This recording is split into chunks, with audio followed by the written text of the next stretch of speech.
ያ ሁሉ ገብቶ መገናኛው የት ነው? ቤተ መቅደስ ውስጥ ነው። ያ ሁሉ ማንን ነው የሚያመሰግነው? እግዚአብሔርን ነው። ነገር ግን አብዛኛው ሰው የሚጨነቀው ለውበቱ ነው፣ ለቅርጣ ቅርጡ ነው የሚጨነቀው። ወደ እግዚአብሔር መንግስት የምንገባባቸው 3 ነገሮች አሉ። ምን ናቸው? ጸሎት፣ ጾም፣ ምጽዋት ናቸው ማለት ነው። ንጹህ ምንጭ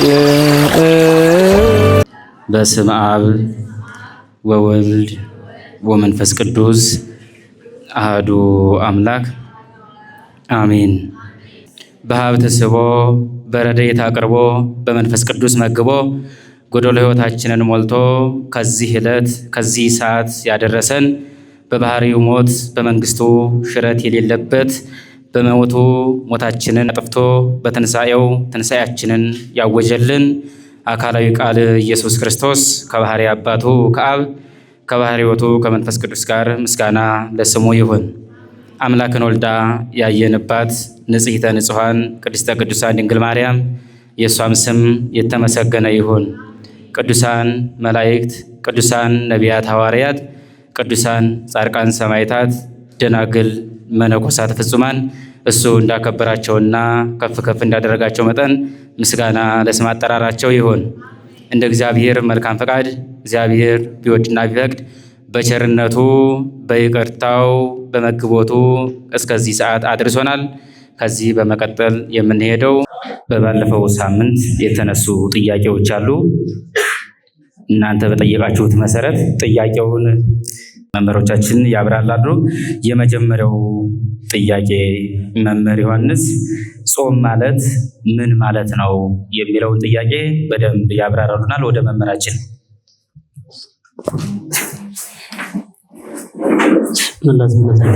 በስመ አብ ወወልድ ወመንፈስ ቅዱስ አሐዱ አምላክ አሜን። በድጋሚ እንደምን ዋላችሁ?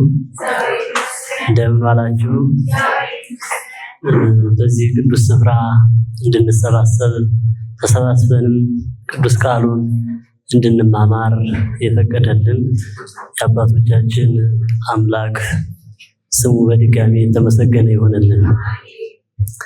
እንግዲህ ሳምንታዊ መርሃ ግብር አለን። በዚህ በሳምንታዊ መርሃ ግብር ላይ ጥያቄ ሁልጊዜ ከሰው ልቦና ሲፈልቅ በሰው አእምሮ ሲወጣ ሲወርድ ይኖራል እና ይህን ጥያቄ ደግሞ ለጥያቄው መፍትሄ ለመስጠት ያህል ከመጻሕፍት ቤተክርስቲያን ምን ትላለች፣ መጻሕፍት ምን ይላሉ፣ መምህራን ምን ይላሉ የሚለውን ነው የምናየው። ጥያቄው የተጠየቁት ጥያቄ ጾም ማለት ምን ማለት ነው የሚል ነው። ጾም ማለት ምን ማለት ነው? ጾም ማለት ጾመ ከሚል የግዕዝ ግስ የተገኘ ሲሆን መከልከል፣ መታቀብ፣ መወሰን የሚል ፍቺ ይሰጠናል።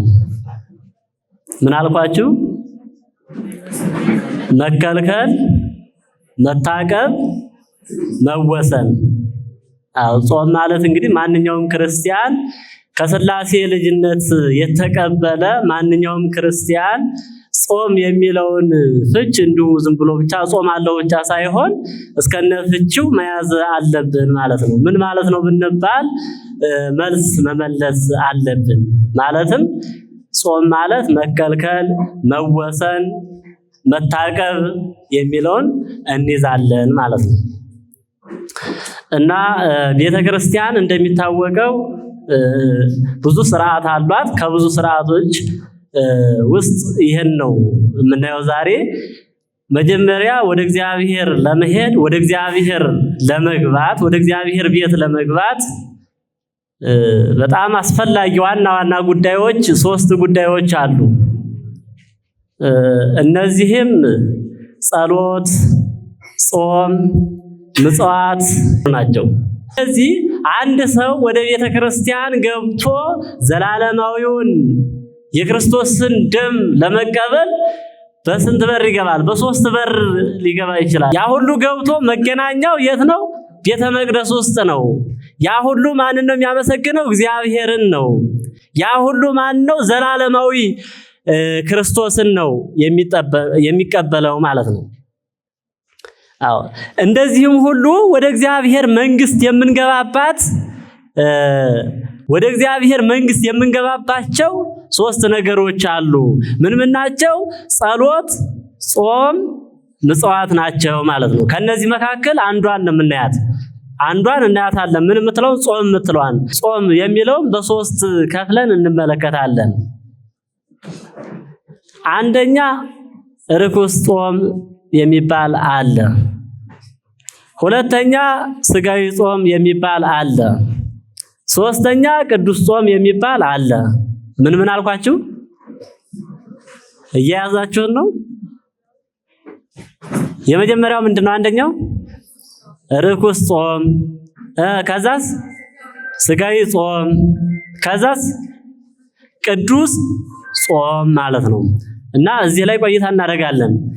ርኩስ ጾም ሲባል እንግዲህ ጾሙ ወይንም ጾም የሚለው ቃሉ ረክሶ አይደለም። ከሰዎች አንፃር የሆነ ነገር ርኩስ ሊባል ይችላል። ሰዎች እኛ ካረከስነው ወይንም እኛ ከማቆሸሻችን አንፃር ከኛ አንፃር ምን ይባላል? ርኩስ ጾም ይባላል። እንደዚህ ያለው ርኩስ ጾም የሚፈጸመው በሰዎች መካከል ነው። በመጥፎ ሐሳብ መካከል ነው። መጥፎ ሰዎች ተሰብስበው በሚያደርጉት ውይይት ለመጥፎ ነገር ሰው ሲጾም ይውላል። ለመጥፎ ነገር ሰው 2-3 ቀን ከምግብ ሊከለከል ይችላል ማለት ነው። እና ታዲያ እንደዚህ ያለው ጾም ምን ይባላል? ርኩስ ጾም ይባላል። ነቢየ እግዚአብሔር ቅዱስ ዳዊት እስመ ተማከሩ ህቡረ ወአረዩ ላይሌከ ተሰካተዩ ወተካየዱ ይላል። በአንተ ላይ አይሁዳውያን በአንተ ላይ ተማማሉብህ፣ ቃል ተገባቡብህ ነው የሚለው። ምን ማለት ነው? ክርስቶስን እስከሚሰቅሉ ድረስ ፈጣሪያቸውን እስከሚሰቅሉ ድረስ ተማማሉብህ፣ ቃል ተገባቡብህ ይላል። ቀድሞ ይህ ከክርስቶስ ቀደም ያለ ነብይ ነው። እንግዲህ ስለ ክርስቶስ ሲናገር እንደዚህ ብሏል። ለምን አይሁዳውያን በስቅለት ጊዜ እንደውም አልፎ ተርፎ ሌላ ጨዋታ ሁሉ ይጫወቱ ነበረ። ለምን? እሱን ሳንሰቅል እሱን ሳንገል እህል አንቀምስም ውሃም አንጠጣም በማለት ይጾሙ ነበር ማለት ነው። እንደውም አዋረበብነ ፀሐይ ገባብን፣ ፀሐይ ጨለመብን እያሉ ሁሉ ይዘባበቱ ነበር ማለት ነው። ይህ የማይረባ ምድር ላይ የሚቀር ርኩስ ጾም የሚባለው ይሄኛው ነው ማለት ነው። እያያዛችሁ ነው። አባ ጊዮርጊስ ዘጋስጫን በሰዓታቱ ማይበራና አይሁድ ተመድበሉ ለሰቂለ አምላክ ተመሃሉ ክቡረ ንጉሰ ደሙ ላይየነ ወላይ ለውሉድነ ይሉ ክርስቶስን እስከሚሰቅሉ ድረስ አባ ጊዮርጊስ ነው ይሄን ያለው ኢትዮጵያዊ ሊቅ። ክርስቶስን እስከሚሰቅሉ ድረስ ተማማሉ ማለት ውሃም አንጠጣም ምግብ አንበላም ብለው በጣም ተማማሉ። ይህ አይነት ጾም ርኩስ ጾም ይባላል። ማለት ምንም የማይጠቅም ለምንም የማይጠቅም ማለት ሰማይ እንኳን መንግስተ ሰማያት ይቅርና ለምንም የማይሆን ማለት ነው። ለስጋይም መፍትሄ የማይሆን ከደዌ የማይላቀቁበት ሌላም መፍትሄ የማይሰጥ ጾም እንዲህ አለ። ሰውን ለማስገደል፣ ሰውን ለማሳሰር፣ ቤትን ትዳር ያዙትን ለማፋታት የሚደረግ እንዲህ አይነት ሴራ ያላግባብ ጾም ይህ አይነት ርኩስ ጾም ይባላል ማለት ነው። ሌላው ሁለተኛው ስጋዊ ጾም ነው። ስጋዊ ጾም እንግዲህ አንድ ሰው ሊወፍር ይችላል። ያን ውፍረቱን የሚቀንስበት ምንድነው? ይህ ስጋዊ ጾም ይባላል ማለት ነው። ነገር ግን አብዛኛው ሰው የሚጨነቀው ለውበቱ ነው፣ ለቅርጣ ቅርጡ ነው የሚጨነቀው። ሰው ሲወፍር ቅርጼ ይበላሻል፣ በፊት እኮ እንደዚህ አልነበርኩም፣ በፊት ስራመድ ያምርብኝ ነበረ ነው የሚለው አብዛኛው ሰው ማለት ነው።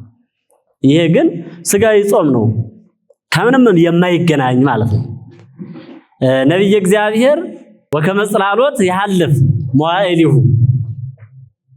የሰው ሁሉ ዘመን ወይንም እድሜ እንደ ጥላ ያልፋል። ጥላ እንደምታውቁት ጠዋት ላይ 50 60 ክንድ ሊሆን ይችላል። ቀን 6 ሰዓት ሲሆን የለም። እንደዚሁም ሁሉ ለማንቆይበት ጊዜ ግፋቢር ዛሬ ላይ ሰው ቢቆይ 70 80 ወይንም ወርታይ ነው። በቃ አሁን እየቆየ ያለው ወርታች እየወረደ ነው 60 50። ለዚህ ዘመን ሰው ለዚህ ለሚፈርሰው ለሚበሰብሰው ስጋ ይጨናነቃል ማለት ነው። ሰውነቴ ይጠቁራል፣ ሰውነቴ እንዲህ ይሆናል፣ ሰውነቴን ላመቻችበት ብሎ ሰው የሚጾመው ጾም ስጋዊ ይሆናል። ለስጋ ተሰጥቶ ሳይሆን ስጋዊ አስተሳሰብ ያላቸው ሰዎች፣ ስጋውያን የሆኑ ሰዎች፣ ሰማያውያን የማያውቁ እንደዚህ ይሆናሉ ማለት ነው። ሐዋርያው ቅዱስ ጳውሎስ ለጢሞቴዎስ ሲመክረው ሰውነት ለስጋዊ ልምምድ የሚያደርጋቸው ጥቂት ናት፣ ነገር ግን ስለ እግዚአብሔር ብሎ የሚያደርገው ለአሁንም ለሚመጣውም ሕይወት ተስፋ ነው በሚል መክሮታል ማለት ነው። እና እንደዚህ ያለው ሁሉ ስጋዊ ይባላል። ሰው ሰውነቱን ለመቀነስ ሰውነቱን ለመገምገም የሚያደርገው ጾም ሁሉ ይህ ስጋዊ ይባላል።